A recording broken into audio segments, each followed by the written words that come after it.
ബഹുമാനപ്പെട്ട മധുചേട്ടൻ, ശ്രീ അരുൺ, വേദിയിലും സദസ്സിലും ഇരിക്കുന്ന ബഹുമാനിയരെ എല്ലാവർക്കും നമസ്കാരം. എയെക്കുറിച്ച് ഞാൻ എന്തൊക്കെയാണോ പറയണമെന്ന് ആഗ്രഹിച്ചിവിടെ വന്നോ അതെല്ലാം ഞാനിവിടെ വന്നപ്പോൾ തന്നെ കേട്ട് കഴിഞ്ഞു. എന്തായാലും വളരെയധികം സന്തോഷമാണ് ഇത്രയും പേര് ഈ പരിപാടിക്ക് എത്തിയല്ലോ എന്നുള്ളതിൽ. കാരണം ഞാൻ ഒരാളെത്താൻ വേണ്ടി എത്രത്തോളം കഷ്ടപ്പെട്ടു എന്നുള്ളത് എനിക്കറിയാം. മ്യൂസിയത്തിനകത്തൂടെയും ഒക്കെ കൂടെ വണ്ടി ഓടിച്ചൊക്കെയാണ് വല്ല വിധനെയും ഈ തിക്കും തിരക്കിൻ്റെ ഇടയിൽ ഇവിടെ എത്താൻ കഴിഞ്ഞത്. എന്തായാലും വളരെയധികം സന്തോഷമാണ്. AI-യെക്കുറിച്ച് രണ്ട് വാക്കും സിനിമയെക്കുറിച്ചുമൊക്കെ രണ്ട് വാക്ക് പറയാൻ കഴിയുന്നതിൽ.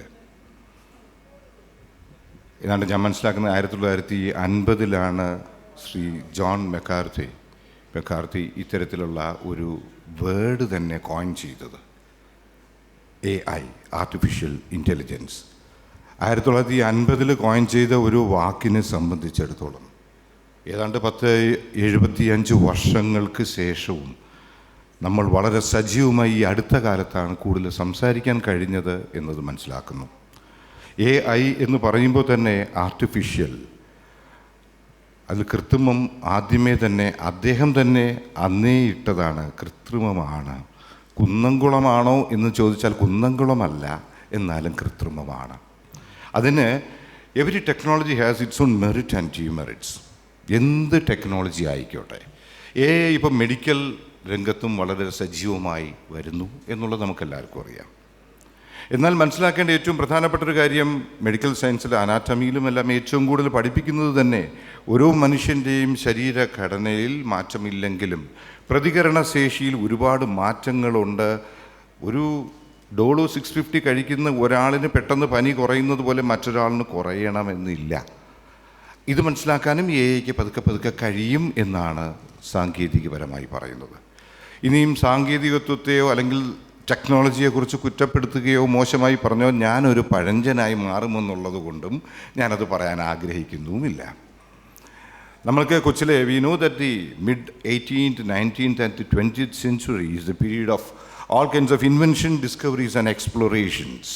ഏറ്റവും കൂടുതൽ കണ്ടുപിടുത്തങ്ങളും എല്ലാം നടന്ന ഒരു കാലഘട്ടം.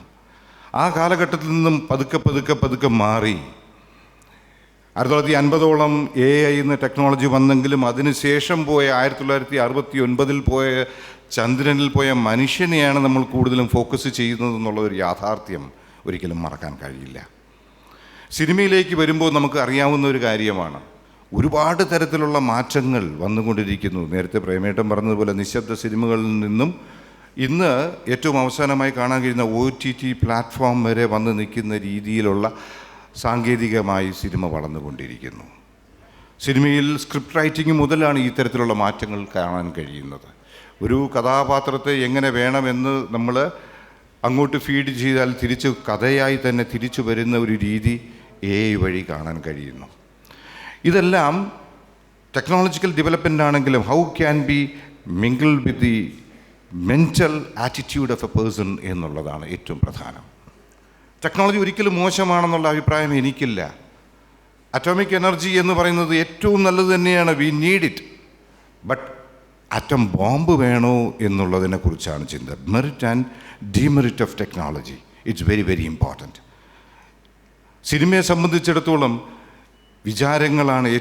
വികാരങ്ങളാണ് ഏറ്റവും മുന്നിൽ നിൽക്കുന്നത് എന്നതാണ് യാഥാർത്ഥ്യം. ഒരു മനുഷ്യനെ സംബന്ധിച്ചുള്ള മനുഷ്യൻ്റെ ഒരു അഭിനയ രീതിയെക്കുറിച്ചോ അഭിനയത്തെക്കുറിച്ച് പറയുമ്പോൾ ഒരു മനുഷ്യൻ്റെ ശരീരത്തിൽ ഏറ്റവും കൂടുതൽ ഞാൻ മനസ്സിലാക്കുന്നത് ഏറ്റവും പ്രധാനപ്പെട്ട അഭിനയത്തിലെ അവയവം എന്ന് പറയുന്നത് കണ്ണുകളാണ്. കണ്ണുകൾ കൊണ്ട് ആശയവിനിമയം നടത്തുന്നത് പോലെ മറ്റൊന്നും കൊണ്ടും കഴിയില്ല എന്ന് വിശ്വസിക്കുന്ന ഒരാളാണ് ഞാൻ.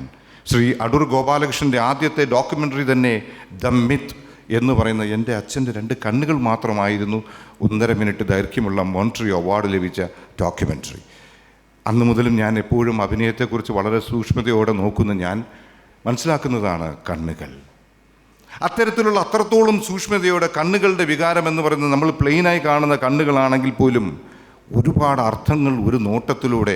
നമ്മളത് മറന്നുപോയത് എപ്പോഴെന്ന് വെച്ചാൽ കോവിഡ് സമയത്ത് പരസ്പരം ചിരിക്കാൻ മറക്കുന്ന മാസ്ക് ഇടുമ്പോഴും നമ്മൾ ചിരിക്കുന്നത് ചുണ്ടുകൊണ്ടാണെങ്കിലും അറിയാതെ നമ്മളുടെ കണ്ണുകളിൽ നിന്ന് പോണ പ്രകാശമാണ് തീർച്ചയായും നമ്മളുടെ വികാരവും എല്ലാം പ്രകടിപ്പിക്കുന്നത് എന്നതാണ് യാഥാർത്ഥ്യം.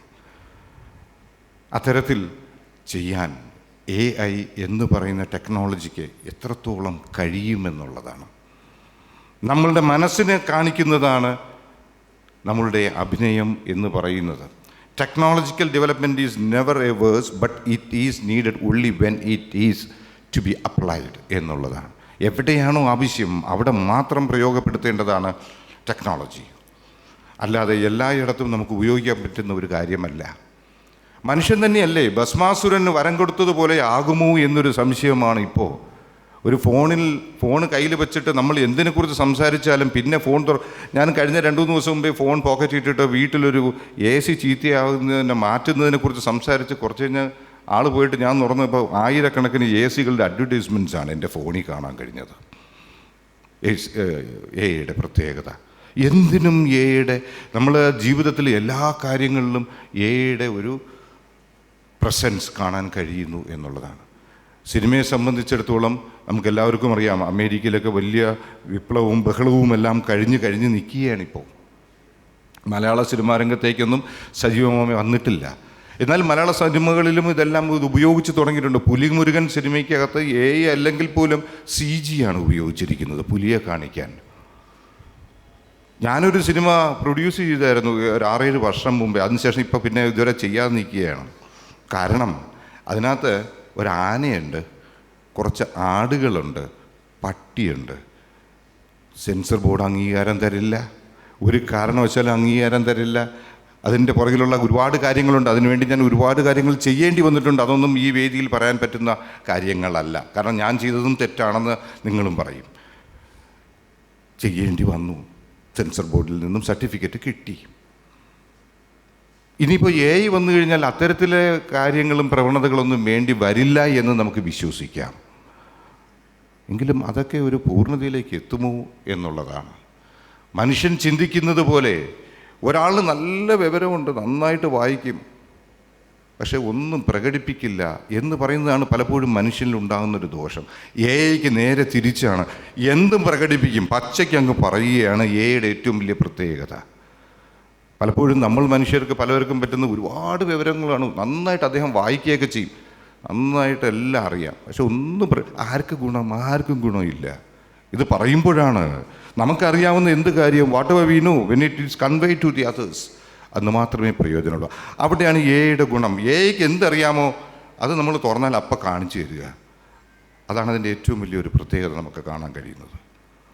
നമ്മൾ മലയാള സിനിമകളിൽ നമ്മളെപ്പോഴും കാണാനും പറയാറുണ്ട്, ചിലവരുടെ കണ്ണ് നിറയുമ്പോൾ നമ്മളുടെ മനസ്സിൽ നോവൽ വരും, നൊന്തു പോകും. മമ്മൂക്കയെക്കുറിച്ചൊക്കെ പറയാറുള്ളൊരു വാക്കാണ്. അദ്ദേഹത്തിൻ്റെ കണ്ണ് നിറഞ്ഞാൽ മതി, സൗണ്ട് ഇടറിയാൽ മതി.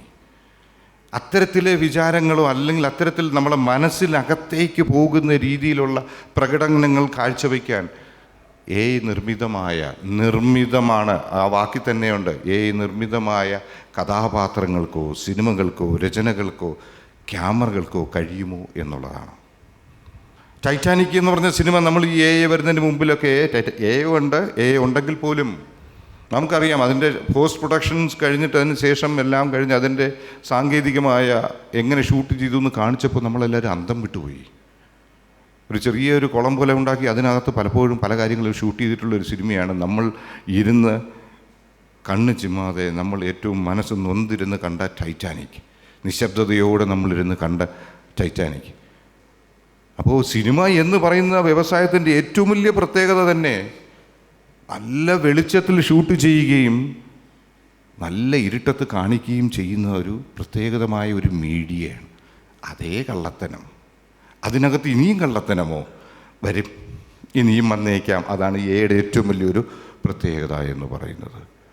എന്തായാലും I M never against any kind of technological improvement, but there's one thing: everything is possible only with the physical presence of human being and the mental application of human mind, and it can be changed only by one thing, that is only by human himself. Thank you.